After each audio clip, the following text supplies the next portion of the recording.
everyone. Welcome to Unchained, your no-hype resource for all things crypto. I'm your host, Laura Shin. I have a little bit of news. We are now doing video recordings of the podcasts. If you're tuning in via the podcast but want to see me and my guest, Congressman Warren Davidson, in the flesh, be sure to go to youtube.com/c/unchained podcast. Again, that's youtube.com/c/unchained podcast. Subscribe today. I'm also doing another survey to find out what you want from the podcast and how I can make them better. Last year, we heard you loud and clear on the news front, and so have begun including a weekly news recap at the end of every Unconfirmed. This year, what would you like to see from the podcasts? Please take a moment to fill out the survey to let us know what you'd like from the show. The link is in the show notes, or you can just go to surveymonkey.com/r/unchained2020. Again, that's surveymonkey.com/r/unchained2020. And guess what? Crypto.com has offered our survey respondents a chance to win a metal MCO Visa card. And Crypto.com will stake these cards indefinitely. 10 lucky winners will enjoy card benefits including free Spotify, free Netflix, and 3% back on all spending. And they'll earn extra interest on their crypto deposit and more. Thanks, Crypto.com. Again, take the survey now. surveymonkey.com/r/unchained2020. Final note, Unchained is hiring. I'm looking for a remote editorial assistant to start working later this summer, as one of my staff is leaving to go to grad school. This role handles numerous editorial tasks from booking to proofreading to social media and deals with everything from the show itself to the show notes to the newsletter. If you love crypto and have journalism experience, get in touch. I have a link to the job posting in the show notes, and the listing is also available on my website, and there it explains what you should send in and how. In response to the challenging times, Crypto.com is waiving the 3.5% credit card fee for all crypto purchases for the next 3 months. Download the Crypto.com app today. Did you invest in a crypto project ICO that promised innovation but delivered nothing? You might have recourse, but statutes of limitations are quickly approaching. Kelman PLLC, run by some of the first lawyers to enter crypto in 2013, is here to help. Go to www.kelman.law with one L, not two, or email them at info@kelman.law.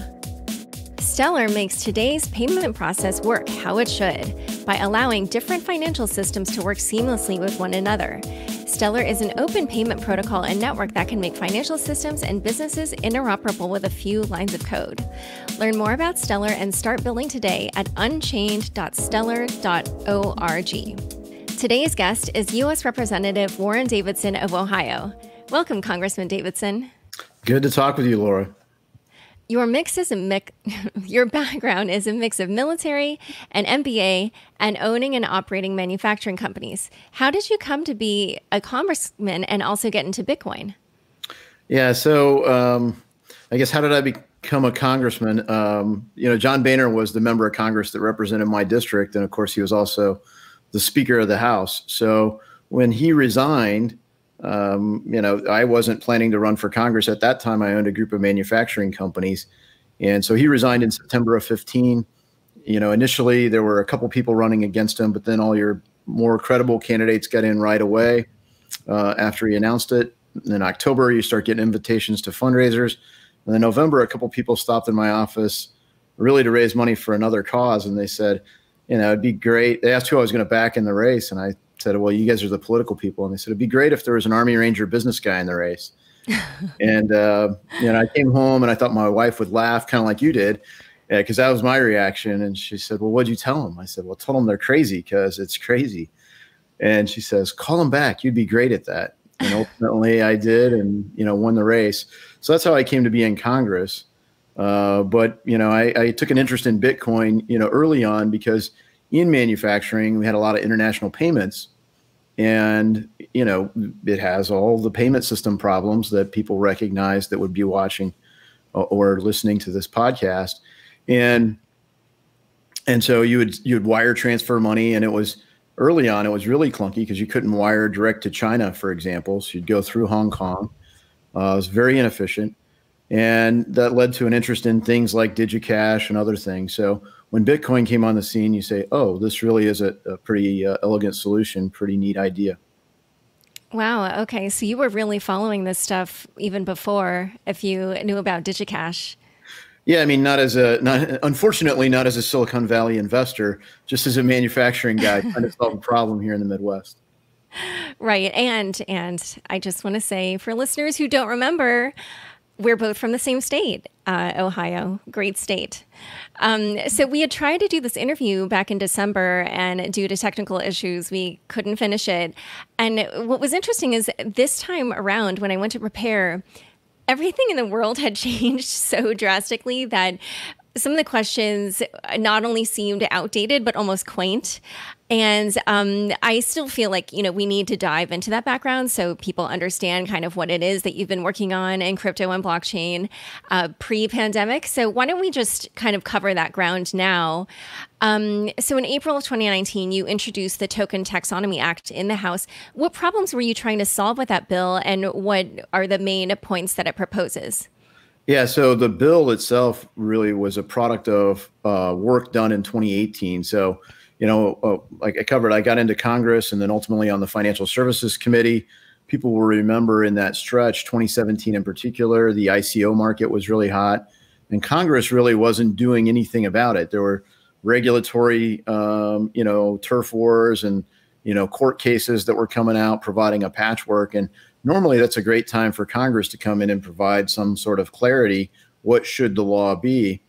And we couldn't get momentum on that. So 2018 was coming around and we couldn't get that. So as a junior member of Congress, I can't really hold a hearing, but I could hold a meeting. So I decided to hold a meeting. And in September of 18, we had this roundtable.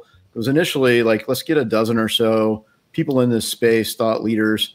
And it turned into, oh, well, these people are coming. Well, let's send our CEO or, general counsel. And then that led to bigger firms and more credible firms in the space. And I think you were saying some of them were like Fidelity, State Street, A16Z. Can you list some of the others? Andreessen Horowitz, and small firms, early stage startups like 10XTS, an Ohio company, and Filecoin was there from Consensus, so many of the use cases that you would look at and, big names in the space, but yeah, things like Fidelity, State Street, NASDAQ, sent, good representation to be a part of it. And that drew a great piece. So we really went there to listen, not necessarily to say, here's exactly what should be done. But the bill that we drafted afterwards became a nonpartisan bill, people across the political spectrum. And kind of wrapping up, it kind of summed up to say, this isn't really a partisan issue. It's whether you actually understand the issue or not.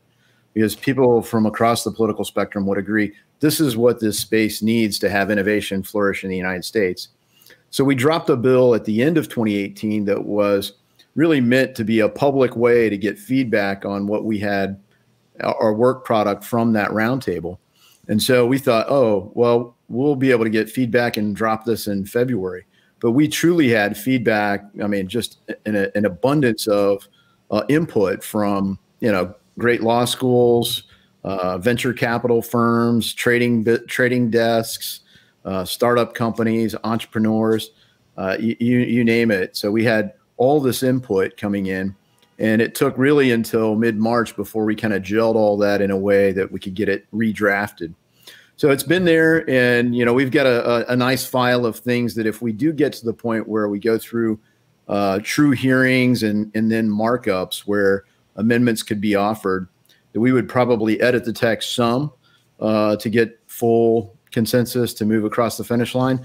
But we're not yet there. And we thought we had a lot of momentum initially because of Libra, which at the time we were doing this wasn't yet, if it was conceived, it wasn't yet public that it was conceived. So when Libra, got a lot of awareness for this space, unfortunately, it made the whole topic almost about Facebook and less about the underlying tech. And it's kind of been in between the two. People are worried about the technology or, the Facebook type issues, not really dealing with the regulatory clarity that we need in the meantime. So if Congress had to try to understand the 7-layer security protocol of the internet, we would have never got the telecommunications back in the 1990s. Thankfully, they just said, we're pretty sure this is going to be a thing. We should kind of get out of the way and let some innovation happen. So we're really pushing for that kind of minimal, light touch regulatory clarity that the United States needs. And frankly, as the people that are listening to this podcast are now watching, know that capital is fleeing the United States, not really to avoid our laws, but to find regulatory certainty that has been accomplished in places like Switzerland and Singapore. And in terms of the clarity that you wanted to offer with that act, it looks like one of them was that you would propose, or the act would propose, that digital tokens would be excluded from the definition of a security. Does that mean that if it were to pass, that holding an initial coin offering would be legal?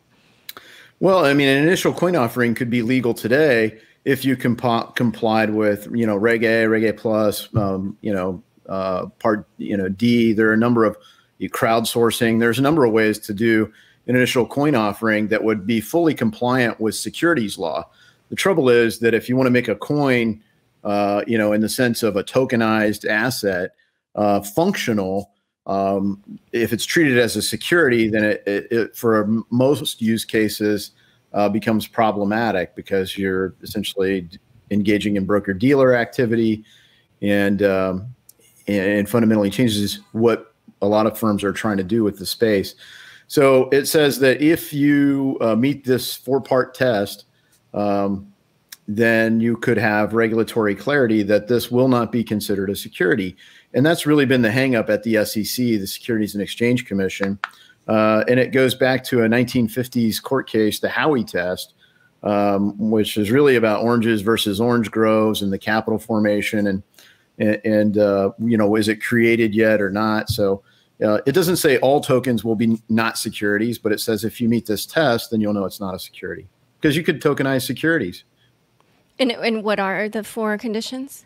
Yeah, so 1, it's already created, so not just proposed, so it exists. Like the network is live.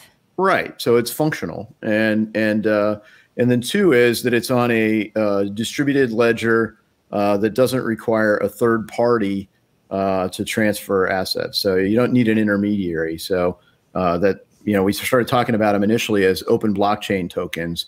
But then we said, well, there are people that are doing things that are very similar that would probably meet the same test, and it wouldn't necessarily be on a true distributed ledger or blockchain technology. But clearly a distributed ledger, which people watching this would be familiar with, complies versus a centralized database. So essentially that means that a private blockchain run by a consortium would not qualify. Their project would not qualify. Is that?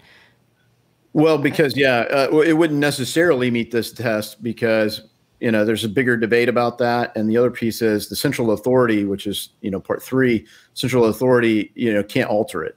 So this would, for example, the proposal for Libra wouldn't pass this test because, even though it's a nonprofit, they have a central authority that could, in theory, change the composition of the basket of currencies or even short-term securities that we're talking about.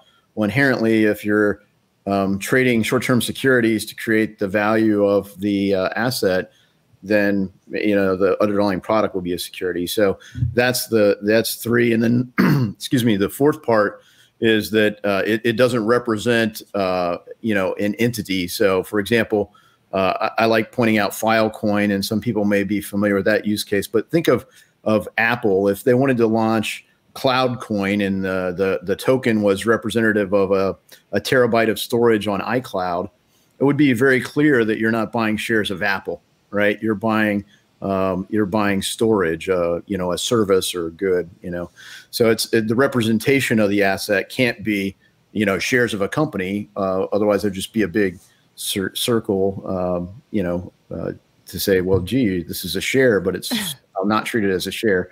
So it can't represent that. And then that's the 4-part test. So even if the SEC really, really doesn't like your use case, they still can't say that it's a security unless, mortgages aren't securities either, but you can bundle them in a way that they are now securitized.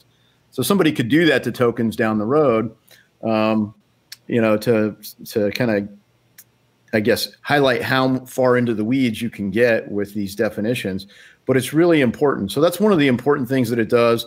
Another big thing is custody is a big issue. So, how can you give custody to somebody while retaining the private keys? And in theory, you could give those keys to someone else. So it creates a standard for that. And then I think lastly, And a couple of things. The last big important thing is the de minimis tax exemption. And while we'd like to go bigger on that, the safe thing is to just treat it the same way you would treat existing currency. And the downside is that conflates all of these tokenized assets that could be represented by a digital token with currency. And the reality is many of the use cases have nothing to do with currency, but the language that formed in the early days of this space, it's all about currency. And then some of my colleagues can't get over that, where you're just trying to create a rival to the dollar and destroy the value of the dollar. And, you know, there are some that are aspirational in that sense of what they hope the space can do. But many of the, it's like the internet. I mean, we haven't even remotely tapped all the use cases for the internet. So you're clearly in the infancy of use cases for blockchain technology and tokenized assets. So I'd rather use something else, but because of that confusion. But, you know, if you go to Europe and you're going to go, say, initially to London, you need pounds, and you're going to need euros. As long as the net is less than $600, you don't end up having to pay taxes. And so that same de minimis exception would apply here for tokens. Yeah. So first of all, the taxation issue is such a huge one for the listeners of this show and just really a lot of people that are involved in the crypto space. And, you know, one other thing I wanted to point out is it's so clear that you have a very nuanced understanding of this because, you know, just even what you were saying about how just because these different assets can come in this blockchain wrapper doesn't make them all currencies. I mean, you know, it's an obvious thing, and hopefully someday regulation can address crypto assets in that way. But you're right that at the moment, I think you are one of the select few lawmakers who does have that deep an understanding of the space. So one other thing that I wanted to bring up was just a few other aspects about the taxation. One is that it looks to me also like there are certain IRAs in virtual currencies where distributions would not be taxed, which it sounds to me like if you put Bitcoin into an IRA, then you don't pay taxes when you withdraw that money. Is that correct? Well, it depends on the kind of IRA. So it would really have nothing to do with the underlying asset, in my opinion, initially. I mean, I'm not a lawyer in this space, but or an accountant. But you know, you have a Roth IRA and a traditional IRA. So, you know, the money that you put in a traditional IRA is tax deferred, and you don't pay taxes till the end. And the money that you put in a Roth is money that's already been taxed, and so they're treated differently.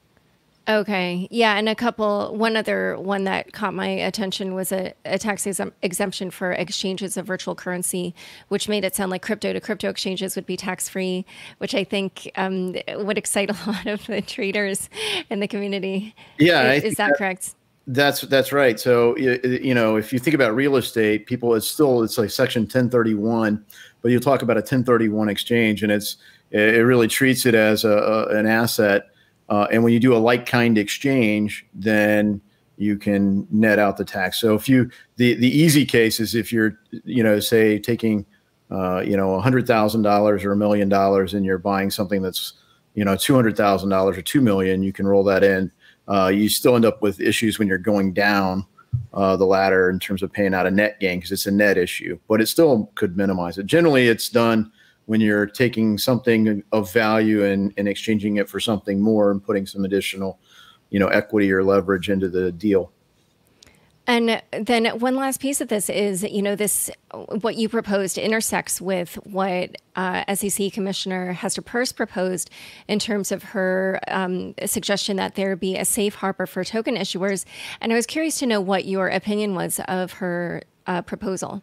I think Hester Peirce and I are nearly 100% aligned in this space. So I think she would make an excellent SEC commissioner. Okay, great. Well, chairman. She's already on the board. I think she would be a great chair. I feel like it's pretty rare to get such a strong opinion from a politician. So I take it that's something you feel strongly about. Okay, so now we've kind of gotten through most of that pre-pandemic backgrounds. But actually, well, one last piece is so before all of that, like at the time, this past winter, when we thought we were going to do this the first time, what was the status of the Token Taxonomy Act at that time? Like, how likely did you think it was to be passed in 2020 back in the winter? Yeah, I think the coalition is not partisan. So we have a wide range of folks.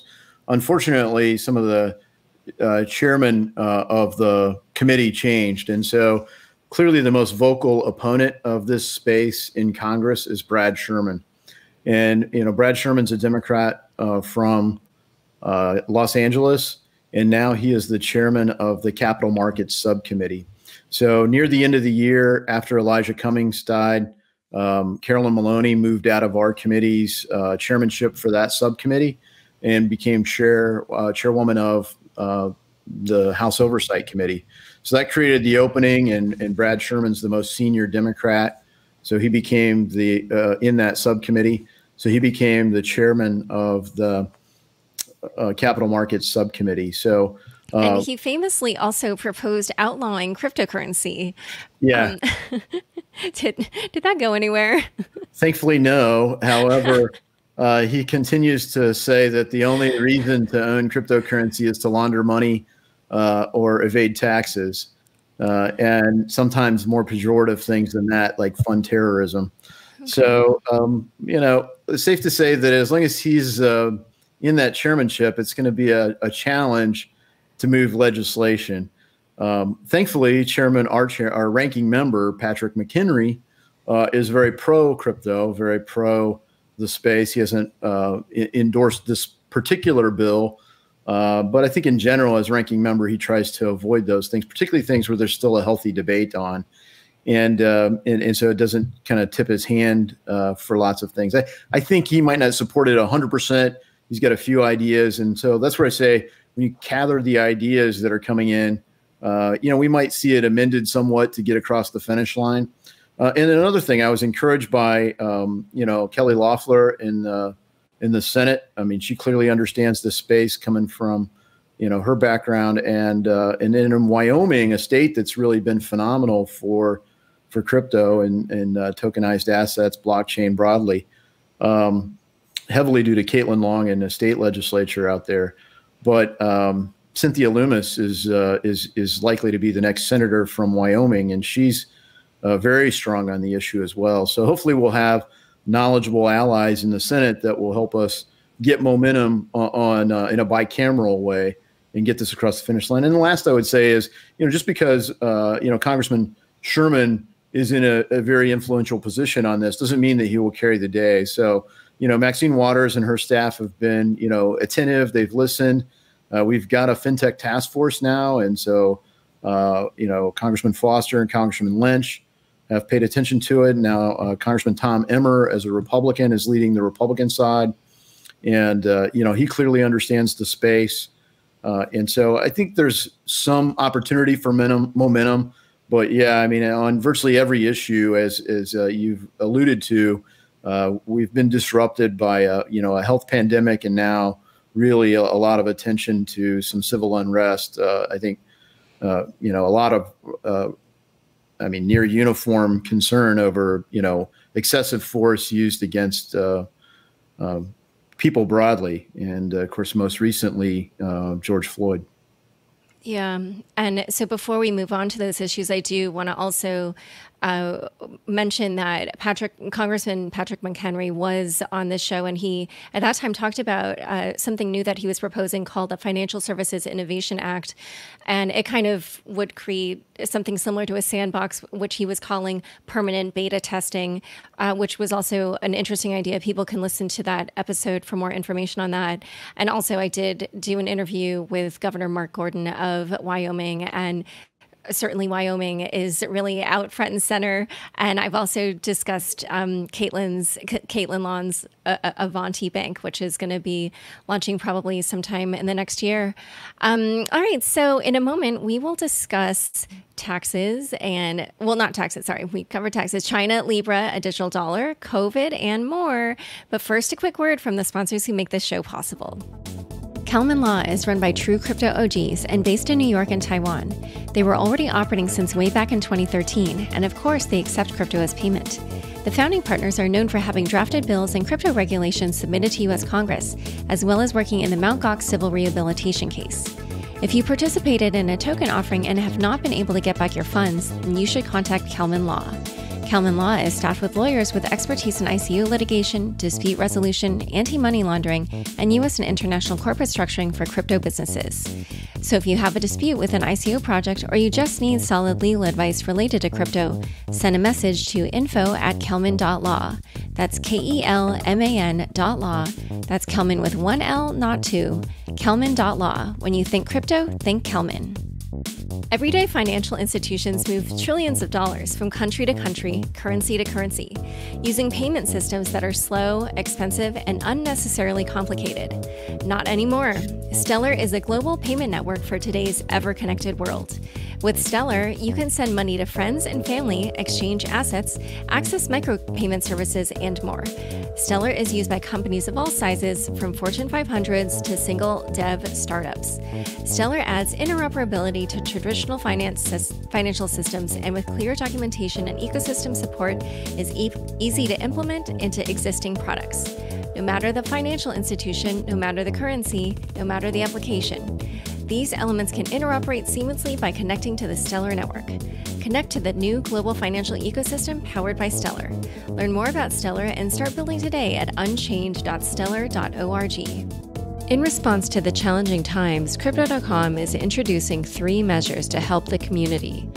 First, the 3.5% credit card fee for all crypto purchases will be waived for the next 3 months.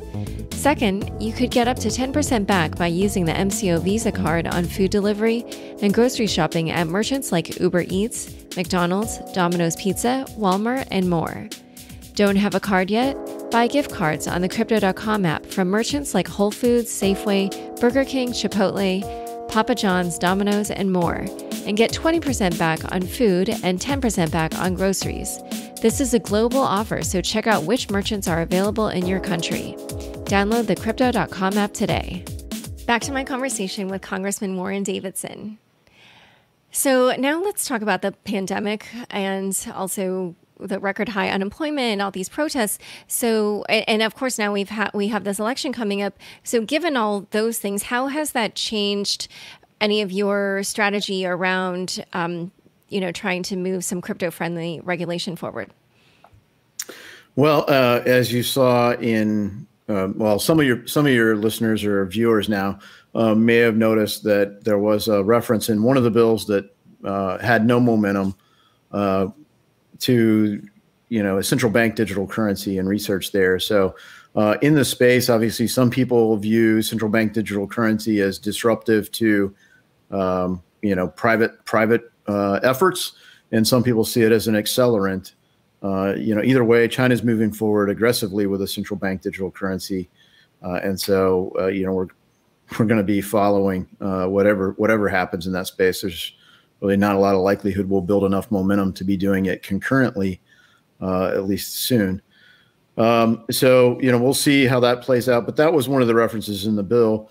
And then like I said earlier, a lot of the energy really has gone to trying to create economic stabilization as Congress recognized that you would have massive disruption to the economy, and the stabilization's gone pretty well in light of that. I mean, we massive unemployment, but directionally, the funding from the payroll protection plan, for example, which kept as many people as possible in their payroll, as that's kicked in, you're starting to see people brought back to work, and the unemployment number already trending down from the peak.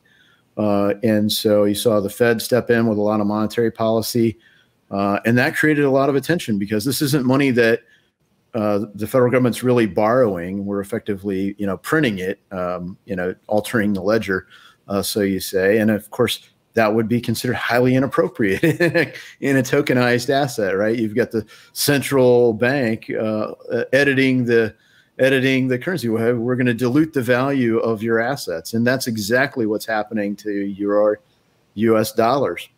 And so it highlights exactly why Satoshi Nakamoto drafted the white paper to explain Bitcoin.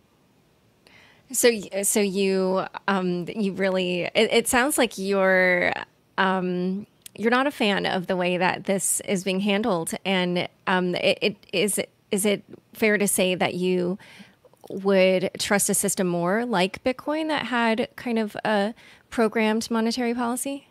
Well, I think, to say that I'm not supportive of it, look, I voted for the CARES Act, which, was $2.2 trillion. I mean, you look at the alternative was really you don't think you should intervene in this. And so, that highlights where some people in the space don't support central banks. I think a central bank has a role.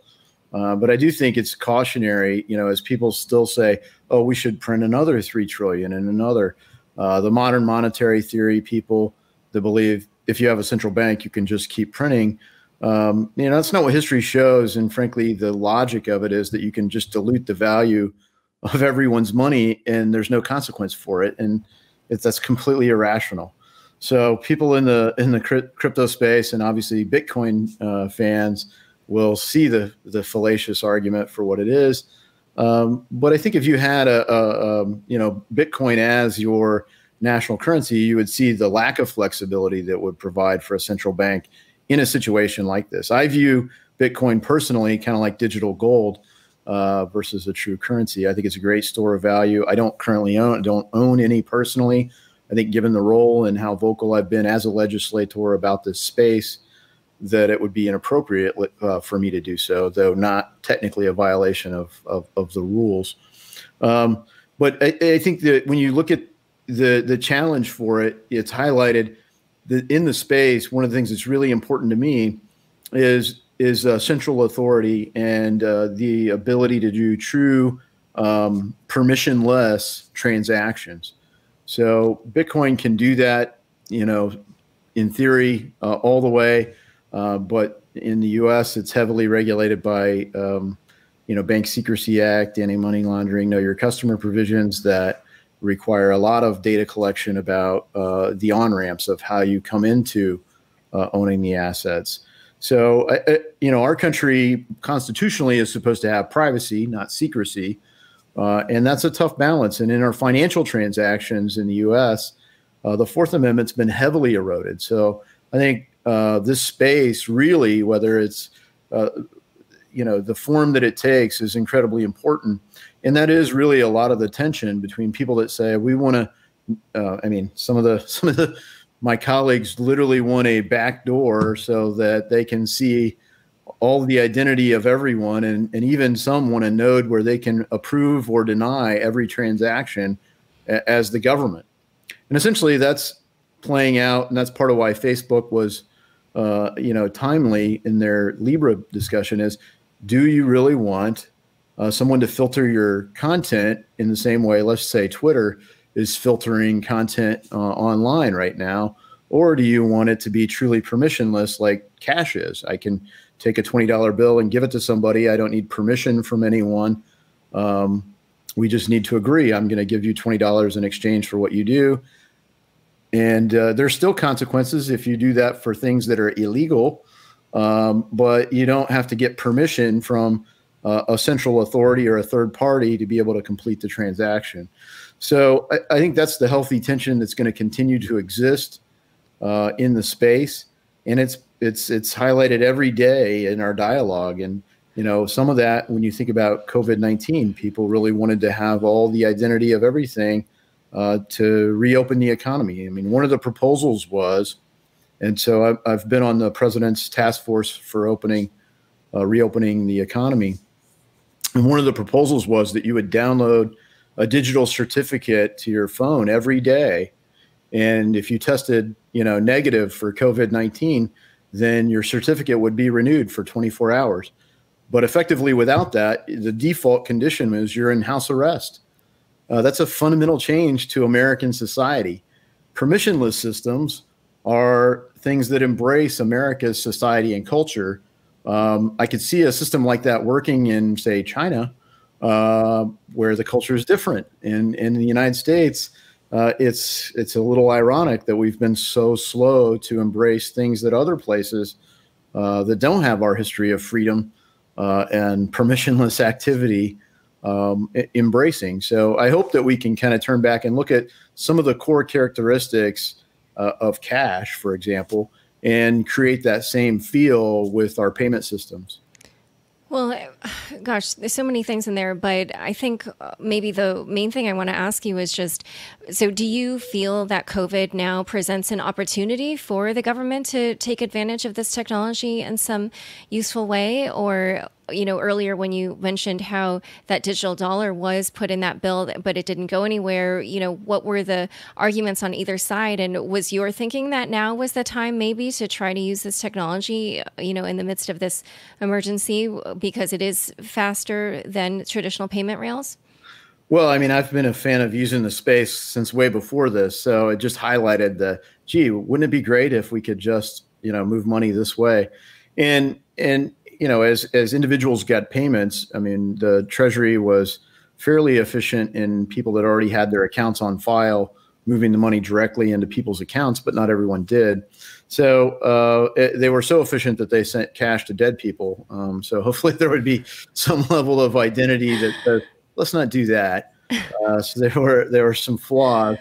They tried to go very fast, and they went fast, but they found some errors. So I think a lot of the issues that would make that system function come together, like identity, right? And the other piece that is very popular in this space is unbanked people. So it's hard for the Treasury to move money to somebody who's unbanked right now.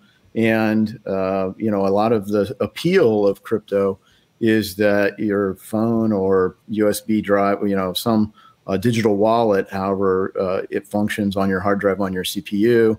But a digital wallet could effectively be your bank if you've got, proper structure to it.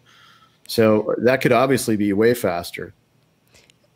Yeah, but are you going to try to, use this opportunity provided by the pandemic to do anything, or do you feel it's maybe just something we need to keep building and working on?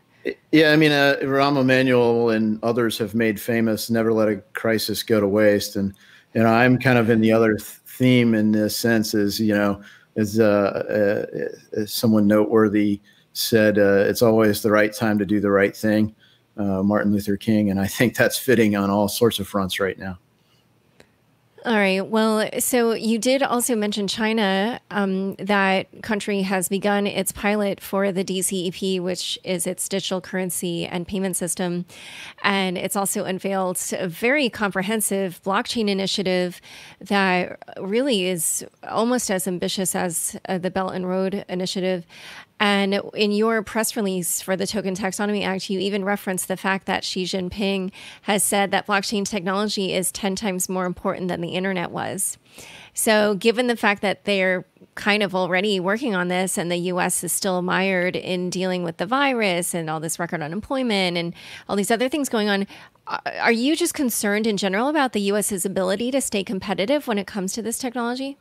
Yeah, absolutely. And look, the way China is trying to do this is, different than a permissionless system. So my concern is that we not copy China's system. I read an article during the pandemic that was concerning to me because they said, on speech, China got it right. We need the government to be the arbiter of truth.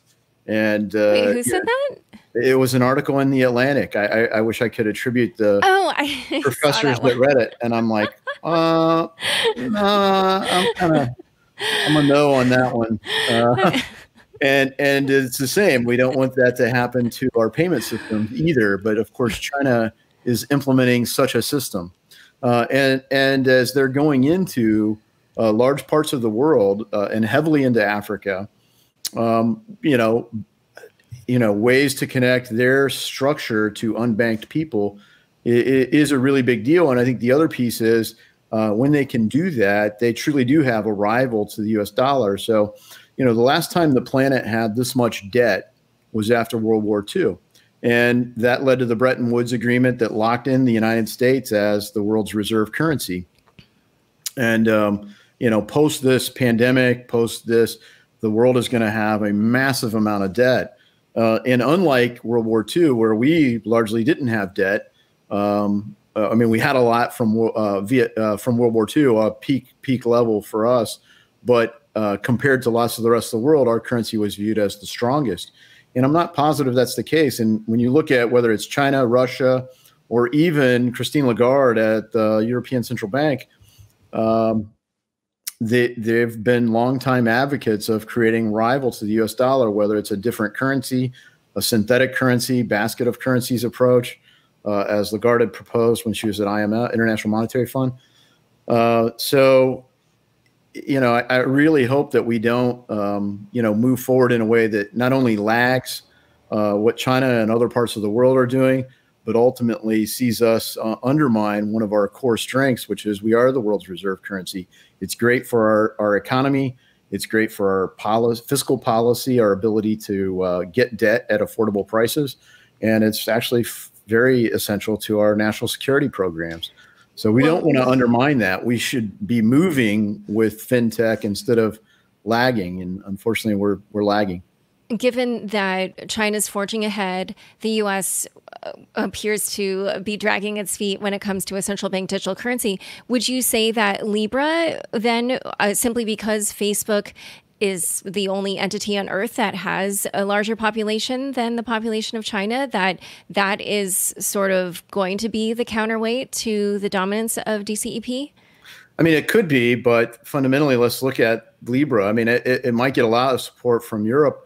Frankly, it was, I don't know if the intent was to replicate what Christine Lagarde had proposed when she was at the IMF, but the core premise of Libra is essentially a synthetic currency. It heavily to me, it looks shockingly similar to the proposal she had as a synthetic currency. So that would have a lot of appeal to a number of countries and frankly to a lot of global corporations. When you look at the foreign exchange market, Forex market, currency risk is one of the biggest hedges. It's a huge market. So synthetic has an appeal to a lot of folks. Right. But I don't know if you saw that they did change the plan recently to have a different series of stable coins in each place. Yeah. So I'm following that. And, I think that's a good way to accelerate what they're trying to do. I don't know that they've given up their end goal. They still want to keep their Libra association and do it. But they also said that if a country, if they go into a country, they would set it up as a stable coin. And if a country set up a central bank digital currency, then their stable coin would go to the central bank digital currency. So I think they're trying to stay very compatible and build momentum behind their project and idea. And it certainly has the market share in the mind space and already downloaded and installed on literally billions of devices. So, it could really be a thing. So we'll see. Yeah, it's interesting. The hostility we saw from lawmakers in a way combined with their reluctance to maybe move forward on a U.S. central bank digital currency could actually accelerate Facebook's dominance in this space. And actually, well, one other question, do you feel like Facebook's change in strategy has appeased those lawmakers who were hostile to Libra earlier? Not entirely. I mean, it takes a little bit away by saying their U.S. Product would be a stable coin. But when you look at the piece, settling transactions and things that aren't U.S. dollars for people like Brad Sherman will inherently undermine the dollar. So, and I am a little concerned again because so much of the top line attention goes to the currencies, the currency issue and monetary policy concerns. That while we're dithering on this topic and it's incredibly important, we're not providing any regulatory clarity for the nearly infinite number of potential use cases that don't involve payment systems or currencies. They're simply digital representations of goods or services or commodities, or could be securities. I mean, you could even do securities and shares more effectively in lots of cases with tokens. I mean, you could effectively have bearer bonds, represented in this space. So there is so much potential for this that I think the currency debate, if we could even park that, we would do a lot of good for our economy and for innovation in the United States of America if we could provide that certainty for everything but currency and payment systems. And also to discuss the U.S. digital dollar a little bit more, we have former CFTC chairman Chris Giancarlo, who's proposing one. He's obviously a very credible person. Do you see kind of the weight that he has influencing anything in improving or increasing the receptivity that various people in the government have to the idea of a digital dollar? Yeah, I mean, I think he was a very credible person to lead this initiative. And, when the internet was forming in the 90s, building momentum in the 90s, not really forming, the established media companies were very slow to recognize how disruptive this idea could be.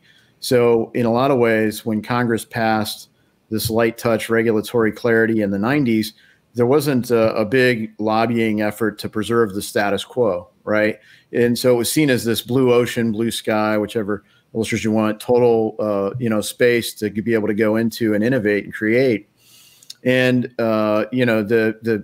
whether you're talking central banks or, traditional banks or payment processors, payment systems, they all are very attuned to how disruptive this technology could be to their space. And so somebody that can truly speak that language and understand it, balance the relationships like he can, I think was a very helpful thing. But it's still facing a very entrenched status quo that's working hard to keep their current competitive advantage. And frankly, as we continue to delay in Congress, a lot of private sector companies, some of the biggest players in the space, are racking up patents to be able to lock out small early stage innovators and trying to essentially dominate it once they do get certainty. So that's also unfortunate. So it sort of feels like if you just tie all these trends together, it kind of paints a bleak picture. What we were discussing earlier about what China's doing with DCEP and how it's using its leverage in Africa also to, build, I guess, dependency on its currency there. And if it is doing that in a way that's reaching the unbanked and also does it in a way with blockchain technology where this money, I think this version of money will simply be used more the way that now with the internet, we message people on our iMessages and our WhatsApp and our Facebook Messenger and Twitter. And, I just feel like once this technology really gets going, there's just going to be a lot more transactions. And if that's happening on DCEP rails, that just reduces the power of the US dollar. So when you combine that with kind of just simply the fact that the U.S. dollar does obviously enjoy global reserve status at the moment, which kind of leads to a sense of complacency, do you feel that the U.S. Status as superpower, I guess in a way, could be disrupted? Well, I mean, we're going to stay a superpower. I mean, we're even if only militarily. I mean, but our economy is the largest in the world. Our market's the most functional in the world.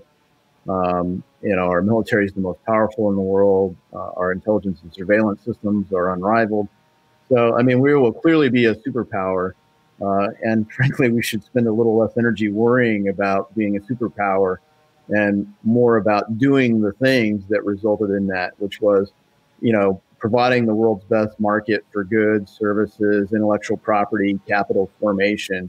And when we do those things, fundamentally, the rest is going to take care of itself. And I don't know, maybe we can, not squander resources in endless wars in more places, but that's a separate topic.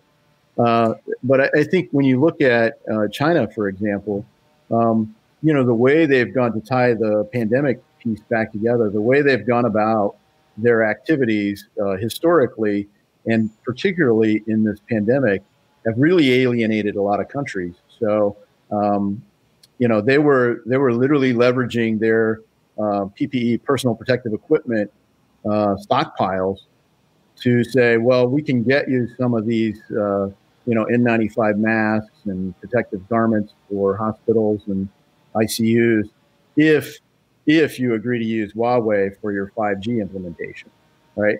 And, Western countries in particular are like, you've got to be kidding me, to be polite about the reaction, right?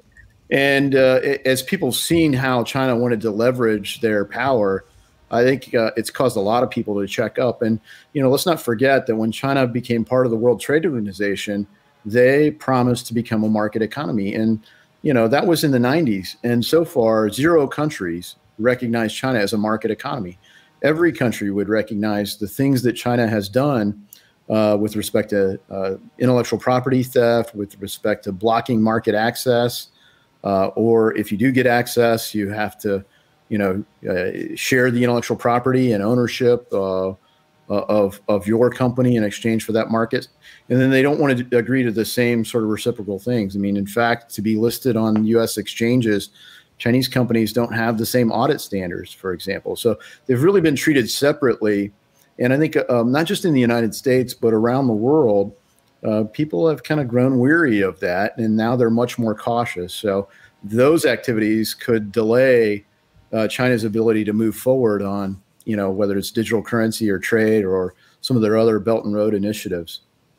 Interesting. I just wonder what leverage some of these other countries, though, have to, not do business with China. I guess that's where I was going with that questioning. I just worry that because of the power that they'll build, well, and I can't predict, I'm just surmising that will give them, I mean, you already see it with how they are influencing huge actors from the NBA to the WHO to basically get those organizations to censor themselves based on what China's priorities are, and what they're using is their financial power, so I just worry about them building even more financial power. Right. And you look at American companies who would never accept that from the American government, but in exchange for market access in China, you had Google employees threaten to quit if Google cooperated with the Department of Defense. Yet Google, in exchange for market access in China, has done all sorts of things, right? So, it is an interesting paradox. But I think because of that, you'll see supply chains shift, not just American supply chains, but a lot of supply chains will be disrupted. And China has built this power because, A, they committed to be a market economy, and they provided, a great place to innovate. They have a huge potential market. But they've really made it so that a lot of other countries can't really get that without undermining their own futures. And so, that's kind of a separate topic in the sense of how China's done it. But, it may delay, it may give us a little bit of time on the currency side for the U.S. to kind of get our own house in order. But again, my fear is that we get so bogged down with the currency aspects that we don't really provide the certainty for the, thousands, tens of thousands, massive number of use cases that don't involve currency. And what do you say to those who are nervous that moving to digital currencies could hurt the U.S. government's ability to influence foreign actors in terms of imposing sanctions, et cetera? Well, I think if you're concerned about that, it's odd that you would want to stay passive and watch other countries like China become the default system, right? Or, other domiciles like Switzerland become the regulatory entity or nexus, right? London also working very hard to be a financial capital, and I think very smartly offering asylum to all the people from Hong Kong that want to move to London. And so I think London's working to really, they've always been a large financial market and a rival to New York. And in this digital space, they're clearly outpacing the United States. I mean, the Bank of England has acted to provide essentially to financial fintech companies the same sorts of things that they're doing for big banks in terms of overnight clearing and funds. So you could, in theory, access the repurchase agreement market as a fintech company in a way that you can't do with the Federal Reserve. So we're a long ways out from that kind of thing happening in the United States. So if you're really concerned about the United States' ability to preserve, the kind of system that we've used for sanctions and tracking, illicit finance, it seems like you would want to be more innovative instead of more stagnant. We're essentially trying the Sears Roebuck approach to retail, and I don't think that's really smart. I hope it doesn't turn out as badly for us as it did for Sears. I would agree with that. So let's also now just turn to this upcoming election, which obviously is going to be one that many feel passionate about on both sides. And it seemed, since you had both Republicans and a Democrat sponsor the Token Taxonomy Act, that had bipartisan support. Do you feel that any of this stuff going on with the pandemic or the record unemployment at any of this or the social unrest that has in any way affected, the bipartisan nature of this legislation? In general, how do you feel the outcome of the election could affect crypto-friendly regulation being adopted in the U.S.? Yeah. So with respect to this legislation, my hope, and for a lot of things, even the news cycle, if you watch the news, you'll see, polar opposite versions of the same event, depending on which channel you flip to. And I keep hoping what will be popular is kind of a just the facts approach. Like, since you couldn't be here, here's what happened. And, bipartisanship on some of these kinds of things will become trendy again versus partisan messaging bills.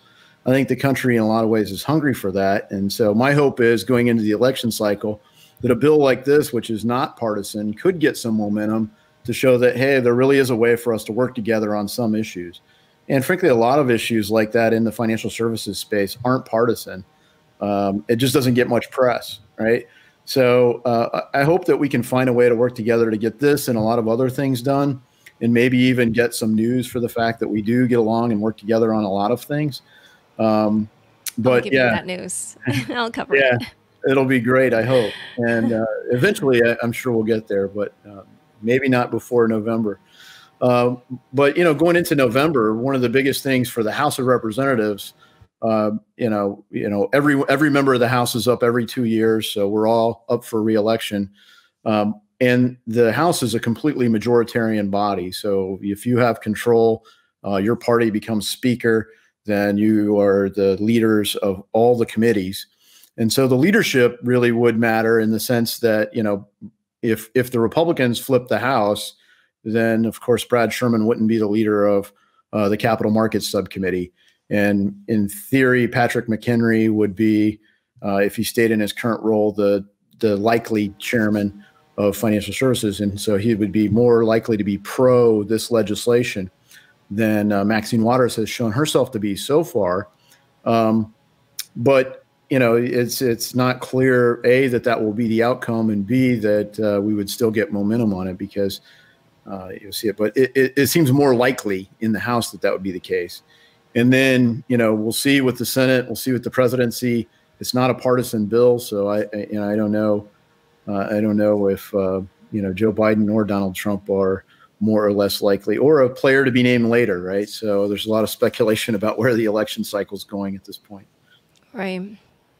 Well, that aside, what help do you wish you had from the industry to help get any kind of crypto-friendly regulation pushed forward, whether it's the Token Taxonomy Act or something else?